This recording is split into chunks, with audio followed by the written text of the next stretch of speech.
السلام عليكم ورحمة الله وبركاته. إن الحمد لله والصلاة والسلام على رسول الله. أما بعد فأعوذ بالله من الشيطان الرجيم. بسم الله الرحمن الرحيم. ما كان محمد أبا أحد من رجالكم ولكن رسول الله وخاتم النبيين وكان الله بكل شيء عليم. صدق الله مولانا العظيم. الحمد لله. মহান রব্বে কারীমের দরবারে লাখ কোটি শুকরিয়া আদায় করি। সম্মানিত শ্রোতাবৃন্দ, আজকে আমি আপনাদের সামনে এমন একটা গুরুত্বপূর্ণ বিষয় নিয়ে আলোচনা করব, যে বিষয়টা খুব গুরুত্বপূর্ণ এবং এই বিষয় সম্পর্কে জানা প্রত্যেকটা মানুষের জন্য খুব জরুরি। বিষয়টা হলো রাসূল করিম সাল্লাল্লাহু আলাইহি ওয়াসাল্লাম যে শেষ নবী, এটার দলিল প্রমাণ কি এবং কাদিয়ানী সম্প্রদায় কি এবং কাদিয়ানী সম্প্রদায়দেরকে মানে কাফির ঘোষণা কেন করা রাষ্ট্রীয়ভাবে দরকার। এক কথা বলা যায় কাদিয়ানী সম্প্রদায় সম্পর্কে আজকের আলোচনা। আমরা অনেকে কাদিয়ানী সম্পর্কে জানি, আবার অনেকে একেবারেই কাদিয়ানী সম্পর্কে জানি না। আশা করি আজকের আলোচনা যদি আপনারা মন দিয়ে শুনেন, তাহলে কাদিয়ানীদের ব্যাপারে মোটামুটি অনেক কিছুই আপনারা জানতে পারবেন। এখন কাদিয়ানীদেরকে নিয়ে আমরা আলোচনার পূর্বে আমরা জানবো যে তাদের দৃষ্টিভঙ্গি এবং যুক্তি প্রমাণ কি। কারণ যদি আমরা তাদের দৃষ্টিভঙ্গি এবং যুক্তি প্রমাণ জেনে নেই, তাহলে তাদের মতবাদের খণ্ডন করা আমাদের জন্য সহজ হবে। এজন্য শুরুতেই আমি মির্জা গোলাম আহমদ কাদিয়ানীর 25টি দাবি আপনাদের সামনে পেশ করব। মির্জা গোলাম আহমদ কাদিয়ানী সে দাবি করেছে, সে বলে আমি আল্লাহর পিতা। নাউজুবিল্লাহ। তার 2 নম্বর দাবি, সে বলে আমি আল্লাহর ছেলে। তার 3 নম্বর দাবি, সে বলে আমি আল্লাহর স্ত্রী। তার 4 নম্বর দাবি, সে বলে আমি আল্লাহ। নাউজুবিল্লাহ। তার 5 নম্বর দাবি, সে বলে আমি উম্মত। তার 6 নম্বর দাবি, সে বলে আমার কাছে নতুন কিছু আসে। তার 7 নম্বর দাবি, সে বলে আমি মুজাদ্দিদ। তার 8 নম্বর দাবি, সে বলে আমি ইমাম মাহদী। তার 9 নম্বর দাবি, সে বলে আমি মারিয়াম তনয় মাসীহ। তার 10 নম্বর দাবি, সে বলে আমি সায়ানবী। তার 11 নম্বর দাবি, সে বলে আমি প্রকাশিত মুহাম্মদ। তার 12 নম্বর দাবি হলো আমি আল্লাহর রাসূল। তার 13 নম্বর দাবি, সে বলে আমি শেষ নবী। তার 14 নম্বর দাবি, সে বলে আমি নবীর মুখবর। তার 15 নম্বর দাবি আমি মুহাম্মদের অবিকল। তার 16 নম্বর দাবি, অর্থাৎ মির্জা গোলাম আহমদ কাদিয়ানীর 16 নম্বর দাবি হলো সে বলে আমি মুহাম্মদ থেকে শ্রেষ্ঠ। নাউজুবিল্লাহ। তার 17 নম্বর দাবি, সে বলে আমি শ্রীকৃষ্ণের অবতার। তার 18 নম্বর দাবি, সে বলে আমি জয় সিং বাহাদুর। তার 19 নম্বর দাবি, সে বলে আমি মিস্টার গোপাল। তার 20 নম্বর দাবি, সে বলে আমি হাজরা আসওয়াদ। তার 21 নম্বর দাবি, সে বলে আমি বাইতুল্লাহ। তার 22 নম্বর দাবি, সে বলে আমি প্রতিশ্রুত মাসীহ। তার 23 নম্বর দাবি, সে বলে আমি মারিয়াম, আমি ঈসা। তার 24 নম্বর দাবি, সে বলে আমি ফেরেশতা, আমি মিকাইল। তার 25 নম্বর দাবি, সে বলে আমি আল্লাহর সমকক্ষ। নাউজুবিল্লাহ। এই আমি আপনাদের সামনে তার 25টা দাবি শোনাইলাম। এই 25টা দাবির মধ্যেই যে তার দাবি সীমাবদ্ধ, বিষয়টা এমন না।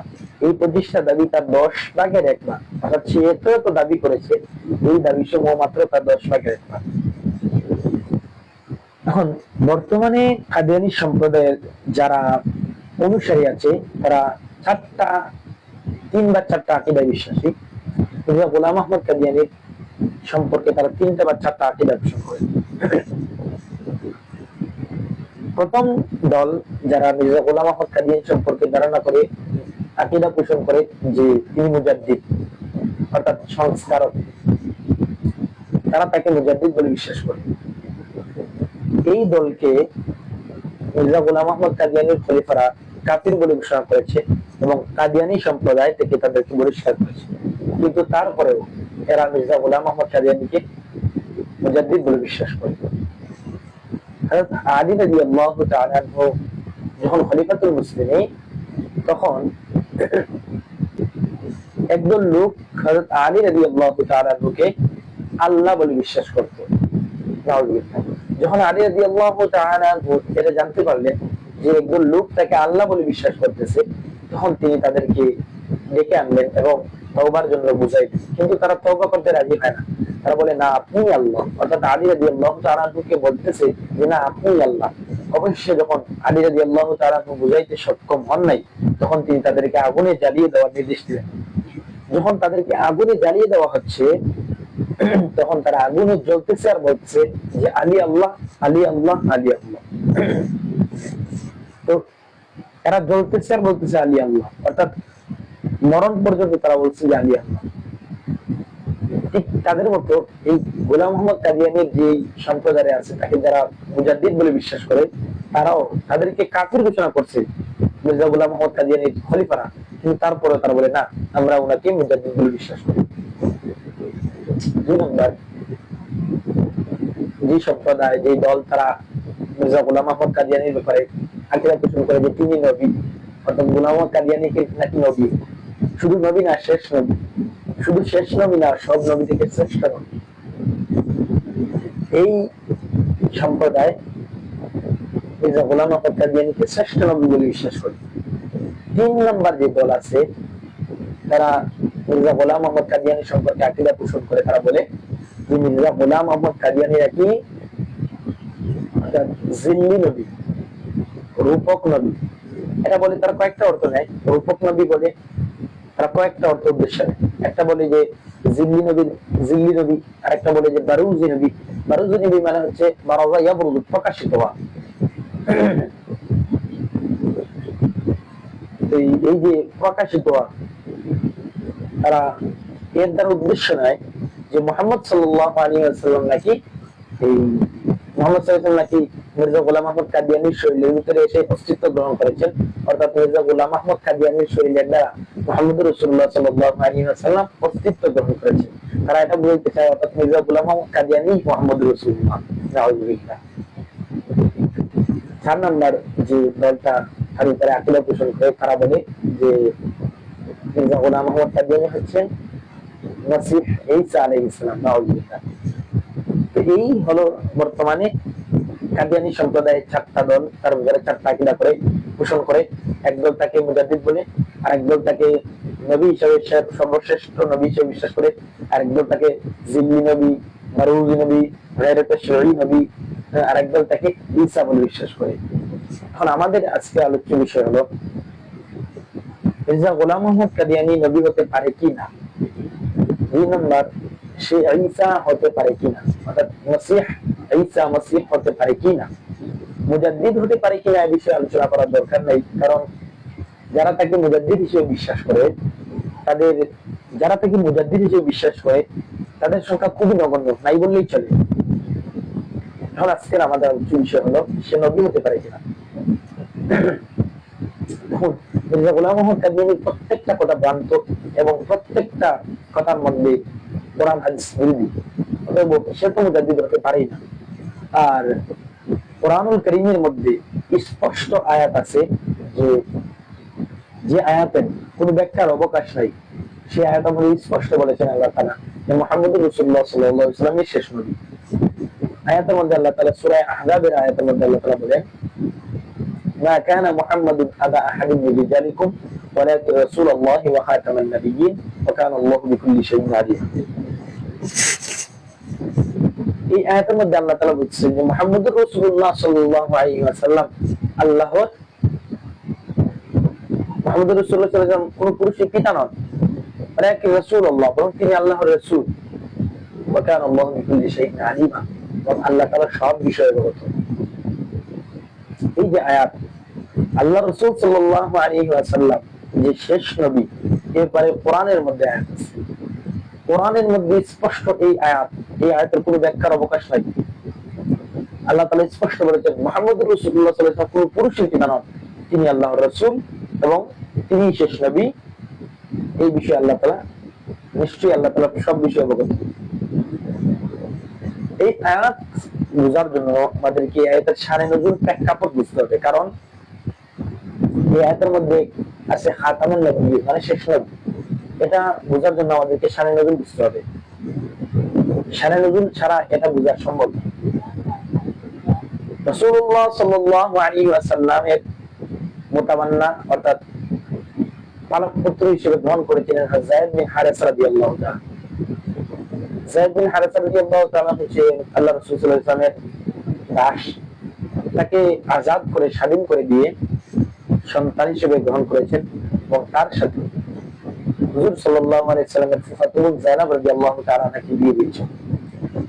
অনেক জটিলতার পর দুজনের মধ্যে বিয়ে হয়, কিন্তু যায়েনব রাদিয়াল্লাহু তাআলা যেহেতু ছিলেন কুরাইশ বংশের, আর যায়েদ রাদিয়াল্লাহু তাআলা এর মধ্যে যেহেতু একবার দাসের দাগ লেগে গিয়েছিল, এজন্য উভয়ের মধ্যে বনাবনি ছিল না।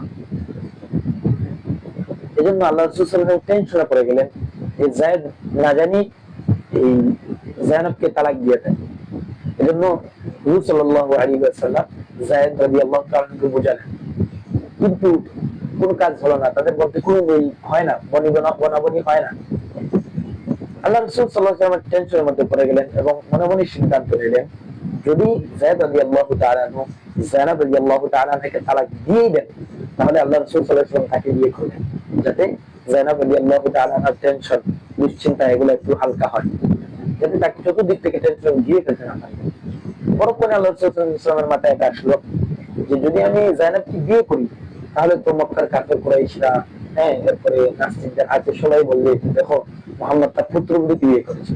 কারণ তখনকার যুগের লোকেরা পালক পুত্রকে আসল পুত্র হিসেবে বুঝত। এই জন্য আল্লাহ রাসূল সাল্লাল্লাহু আলাইহি ওয়াসাল্লামের মনের মধ্যে এটা একটা আশঙ্কা ছিল। কিন্তু অবশেষে হযরত যায়েদ রাদিয়াল্লাহু তাআলা আনহু যায়েনব রাদিয়াল্লাহু তাআলা থেকে তালাক দিয়ে দিলেন। এখন আল্লাহ রাসূল সাল্লাল্লাহু আলাইহি ওয়াসাল্লাম যে মনে মনে একটা সিদ্ধান্ত নিয়েছিলেন, এটা কারো কাছে বলেন নাই। এদিকে যায়েনব রাদিয়াল্লাহু তাআলা আনহা ইদ্দত পালন করতে লাগলেন।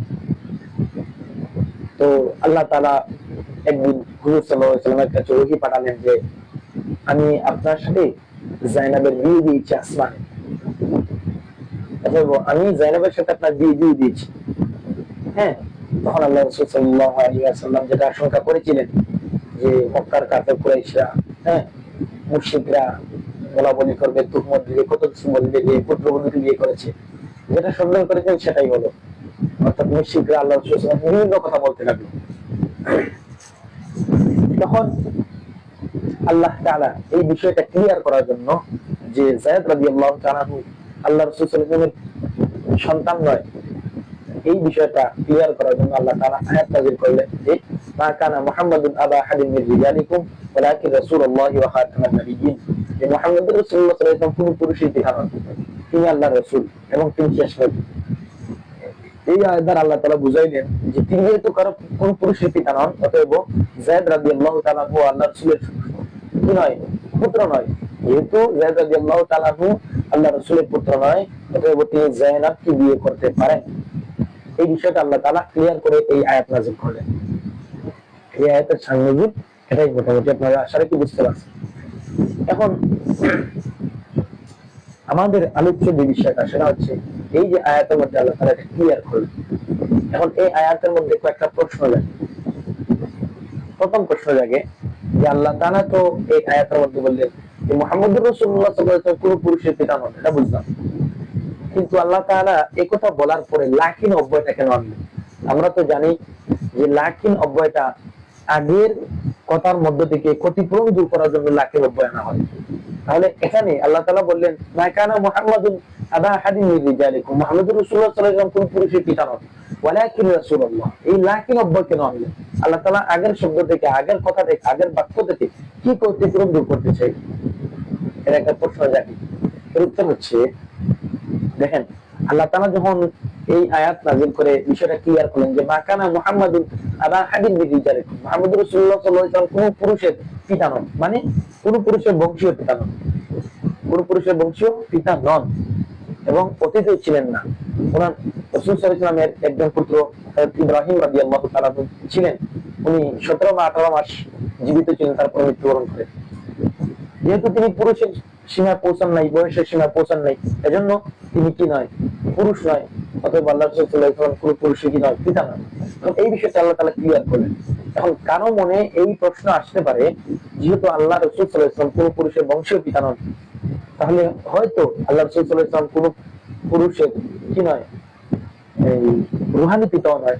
এটা প্রশ্ন আসতে পারে, যাতে কারো মনে এই সংশয়টা, সন্দেহটা না আসে। এবং আল্লাহ তাআলা বলছেন যে মা কানা মুহাম্মাদুন আবা আহাদিন মিন রিজালিকুম ওয়ালাকিন রাসূলুল্লাহ, মুহাম্মদুর রাসূলুল্লাহ সাল্লাল্লাহু আলাইহি ওয়াসাল্লাম কোন পুরুষের পিতা নন, তবে তিনি আল্লাহর রাসূল।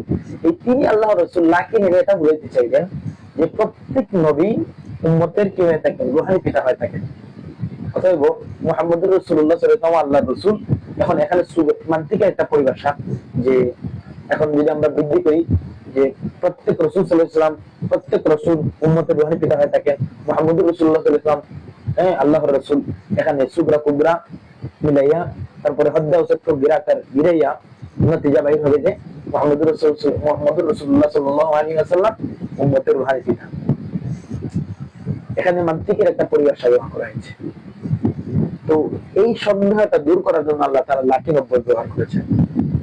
এখানে এই আয়াতের এই অংশের মধ্যে আরেকটা প্রশ্ন লাগে, যে বুঝলাম মুহাম্মদুর রাসূলুল্লাহ সাল্লাল্লাহু আলাইহি ওয়াসাল্লাম কোন পুরুষের বংশীয় পিতা নন, তবে রূহানি পিতা। এখন মুহাম্মদুর রাসূলুল্লাহ সাল্লাল্লাহু আলাইহি ওয়াসাল্লাম তিনি কি সমস্ত উম্মতের রূহানি পিতা, সমস্ত উম্মতের রূহানি পিতা? এখন এটা প্রশ্ন একেবারে আল্লাহ রাসূল সাল্লাল্লাহু আলাইহি ওয়াসাল্লাম কি সমস্ত উম্মতের রূহানি পিতা? কারণ আমরা তো জানি উম্মত দুই প্রকার, এক উম্মতে ইজাবত, উম্মতে দাওয়াত। উম্মতে ইজাবত কাকে বলা হয়? যে যার কাছে ইসলামকে প্রেজেন্ট করা হয়েছে, ইসলামের দাওয়াত দেওয়া হয়েছে, যাকে আল্লাহ রাসূল সাল্লাল্লাহু আলাইহি ওয়াসাল্লাম ইসলামের ছায়াতলে ডেকেছেন এবং তিনি ইসলাম ধর্ম গ্রহণ করেছেন, ইসলাম ধর্ম গ্রহণ করে ইসলামের ছায়াতলে এসেছেন, তাকে বলা হয় উম্মতে ইজাবত। আর উম্মতে দাওয়াত বলা হয় যে যাকে ইসলাম তার সামনে প্রেজেন্ট করা হয়েছে, তুলে ধরা হয়েছে, ইসলামের দাওয়াত দেওয়া হয়েছে, ইসলামের ছায়াতলে ডাকা হয়েছে, কিন্তু ইসলাম গ্রহণ করে নাই। যেমন তাবলীগের ভাইয়েরা বিশেষ করে যারা হিন্দুকে দাওয়াত দেয়, মুশরিকদেরকে দাওয়াত দেয়, নাস্তিকদেরকে দাওয়াত দেয়, বিভিন্ন ইহুদিদেরকেও কি করে দাওয়াত দেয়, তখন তারা অনেকে ইসলাম ধর্ম গ্রহণ করে, অনেকে করে না। তখন যারা ইসলাম ধর্ম, যাদের কাছে ইসলামের দাওয়াত যাওয়ার পরেও ইসলাম ধর্ম গ্রহণ করে নাই, তাদেরকে বলা হয় উম্মতে দাওয়াত। প্রশ্ন লাগে, আল্লাহ রাসূল সাল্লাল্লাহু আলাইহি ওয়াসাল্লাম কি সমস্ত উম্মতের, অর্থাৎ দুই প্রকার যে উম্মত আছে, উম্মতে ইজাবত, উম্মতে দাওয়াত, এই দুই প্রকার উম্মতের কি রূহানি পিতা? এটা একটা প্রশ্ন। এর উত্তর হলো যে মুহাম্মদুর রাসূলুল্লাহ সাল্লাল্লাহু আলাইহি ওয়াসাল্লাম সমস্ত উম্মতের রূহানি পিতা নন, শুধুমাত্র উম্মতে ইজাবতের রূহানি পিতা। আশা করি আমার কথা বুঝতে পারছেন। এখন 3 নম্বর একটা প্রশ্ন এই আয়াতের এই অংশের মধ্যে থাকে, যে বুঝলাম মুহাম্মদুর রাসূলুল্লাহ সাল্লাল্লাহু আলাইহি ওয়াসাল্লাম কোন পুরুষের বংশীয় পিতা নন, কোন বংশীয় কারো বংশীয় পিতা নন, তবে রূহানি পিতা।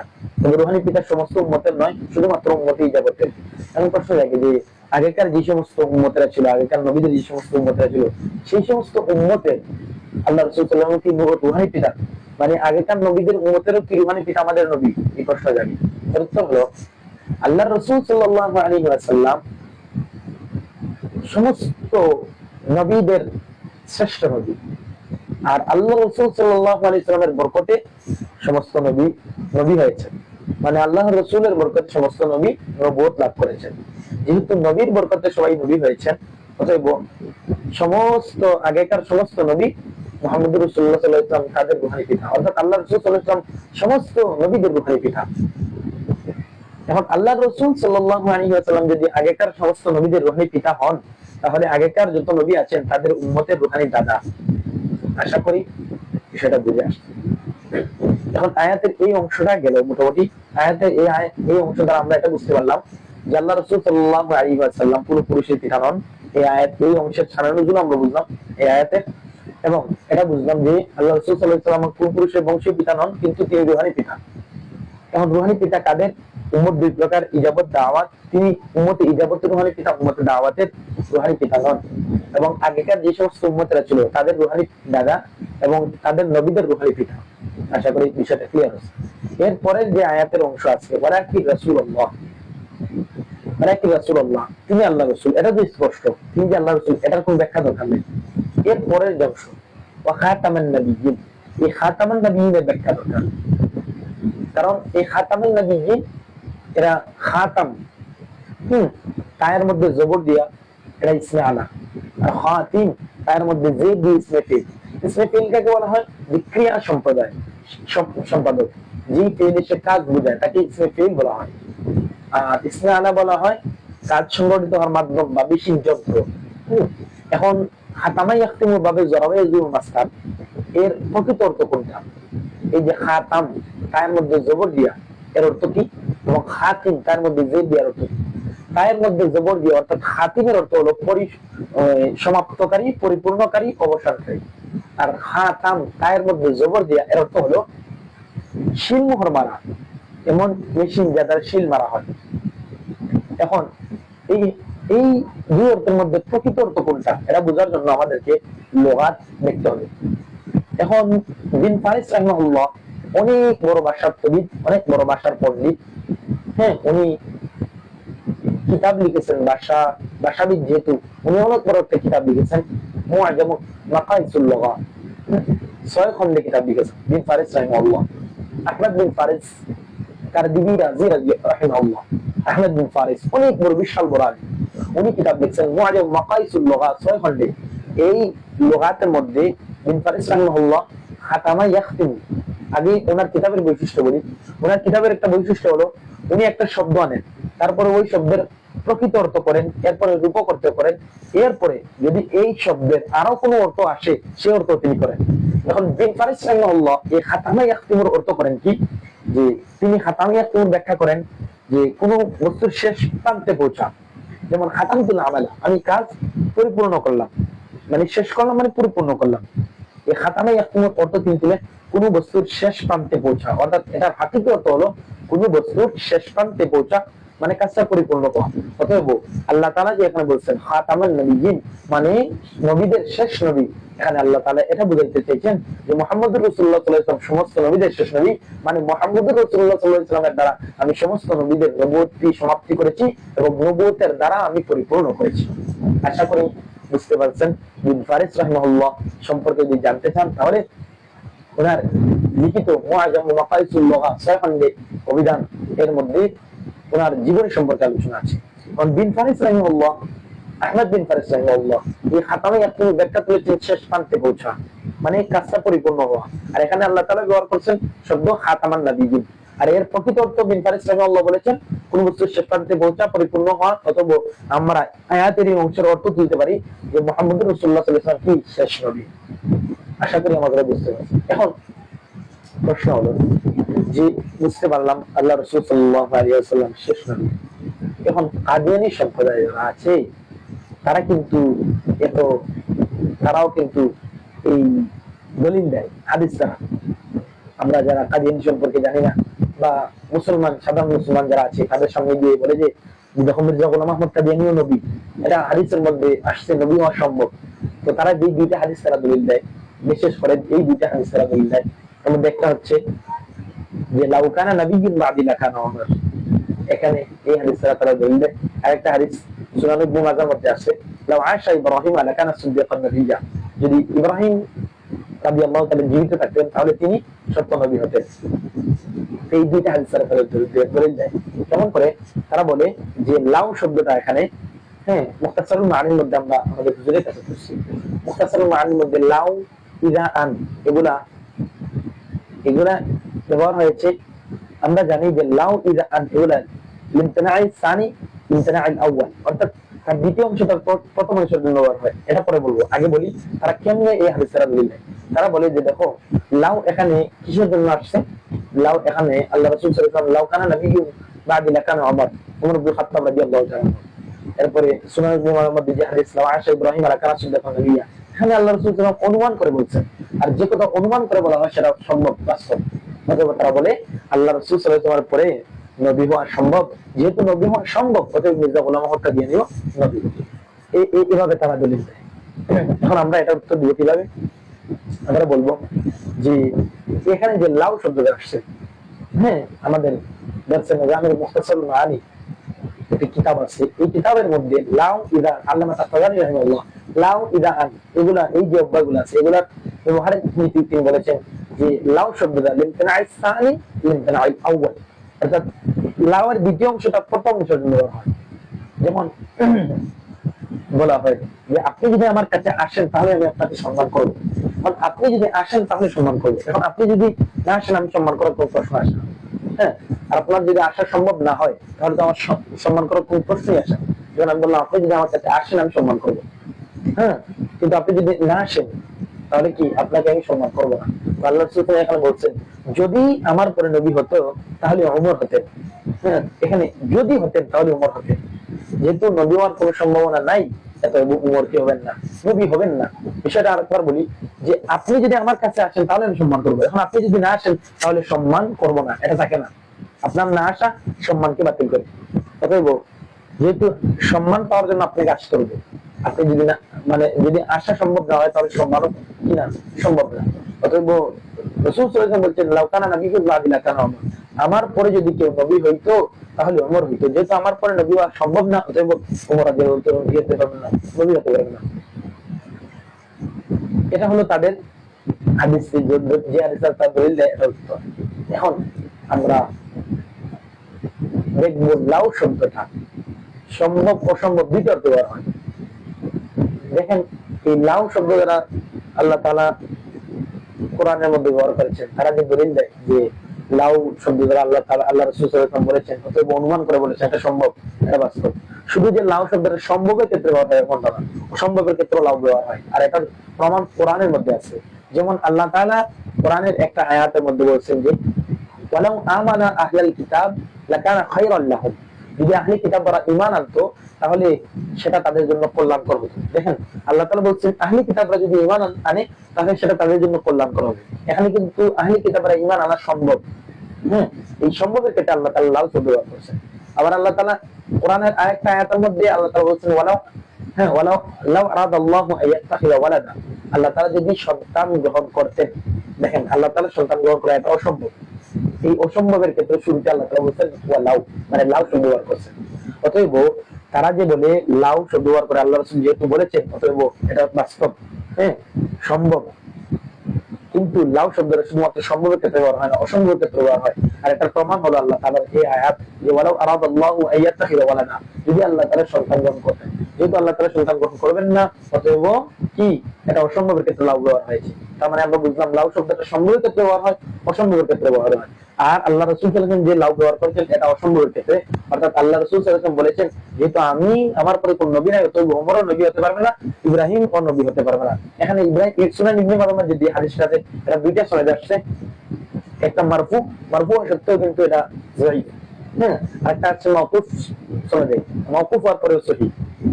এখন বিস্তারিত ব্যাখ্যা করবো না, তবে এতটুকু বললাম যে লাউ শব্দটা সম্ভবের ক্ষেত্রে এখানে ব্যবহার হয় নাই, অসম্ভবের ক্ষেত্রে ব্যবহার হয়েছে। এখন এই যে লাউ শব্দটা এখন অসম্ভবের ক্ষেত্রে ব্যবহার হয়েছে আল্লাহ রাসূল সাল্লাল্লাহু আলাইহি ওয়াসাল্লাম অসংখ্য হাদিসের এটা প্রমাণ। আল্লাহ রাসূল সাল্লাল্লাহু আলাইহি ওয়াসাল্লাম এক হাদিসের মধ্যে আল্লাহ রাসূল সাল্লাল্লাহু আলাইহি ওয়াসাল্লাম বলছেন যে বুখারী শরীফের 35 অর্থাৎ 3535 নম্বর হাদিসের মধ্যে আল্লাহ রাসূল সাল্লাল্লাহু আলাইহি ওয়াসাল্লাম বলছেন যে কি ইন্না মাসালি ওয়া মাসালুল আমবিয়াই মিন ক্বাবলি কামাসালি রাজুলিন বানা বাইতান ফাআহসানাহু আজমালাহু ইল্লা মাওজিআ লাবিনাতিন যাওয়া فجعل الناس يطوفون به ويقولون له فجعل الناس يطوفون به ويعجبون له ويقولون هل وجدت هذه اللبنة قال فأنا اللبنة وأنا خاتم النبيين। বুখারী শরীফের 3535 নম্বর হাদিসের মধ্যে আবু হুরায়রা থেকে বলেন আল্লাহ রাসূল সাল্লাল্লাহু আলাইহি ওয়াসাল্লাম বলেন যে এক ব্যক্তি বিশাল একটা অট্টালিকা বানাইলো, খুব সুন্দর চাকচিক্য। এখন এই বিশাল অট্টালিকার একটা ইট খন্ড খালি রাখলো, তখন মানুষের একটা চক্কর ঘুরে ঘুরে দেখতে লাগলো এবং এই ঘুরে ঘুরে দেখার পর বলতে লাগলো, আফসোস করতে লাগলো, একটা ইটের জায়গা খালি দেখে বলতে লাগলো হায় হায় কেন এই ইটের জায়গাটা পরিপূর্ণ করলো না, যদি এই ইটের জায়গাটা পরিপূর্ণ করতো তাহলে তো এই ঘরটা খুব সুন্দর হয়ে যেত। আল্লাহ রাসূল বলেন নবুয়তের যে ঘরটা আছে ওই ঘরটাও অনেক সুসজ্জিত সুন্দর, আর ওই ঘরের একটা ইট খালি আছে, হ্যাঁ, ফানাল লাবিনা, ওই ইটটা হলাম আমি, আল্লাহ তাআলা আমাকে পাঠাইয়া ওই ইট পরিপূর্ণ করলেন, এজন্য আমার দ্বারা আল্লাহ তাআলা নবুয়তের দ্বারা সমাপ্ত করলেন, নবুয়তের কি ইতি টানলেন এবং নবুয়তের দ্বারাকে পরিপূর্ণ করলেন, ওয়ানা খাতিমুন নবিয়্যিন, এবং আমি হচ্ছি শেষ নবী। বুখারী শরীফের মধ্যে এই হাদিস আছে। এজন্য এই যে কাদিয়ানী যারা আছে তাদের যে প্রোপাগান্ডা ইসলামকে ধ্বংস করার জন্য, ভাই ইসলামকে ধ্বংস করার জন্য তারা বিভিন্ন ফায়দা করতেছে। তো আজকের আলোচনা যতটুকু আমি বললাম এই আলোচনা দ্বারা অন্তত এতটুকু বুঝতে পারছি যে এক নম্বর বিষয় যেটা বুঝতে পারছি আমরা যে আল্লাহ রাসূল সাল্লাল্লাহু আলাইহি ওয়াসাল্লাম শেষ নবী, এটা বুখারী শরীফের হাদিস আবু হুরায়রা থেকে হাদিসের প্রমাণ করলাম।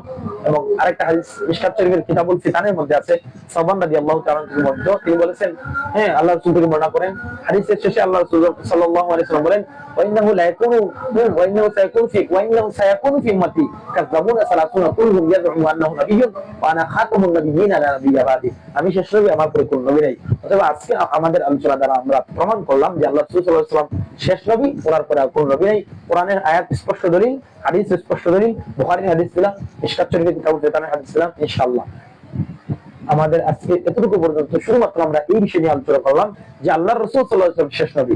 ইনশাআল্লাহ আল্লাহ রাসূল সাল্লাল্লাহু আলাইহি ওয়াসাল্লাম যে শেষ নবী, এই বিষয়ে আশা করি আপনারা মোটামুটি ধারণা পাইছেন।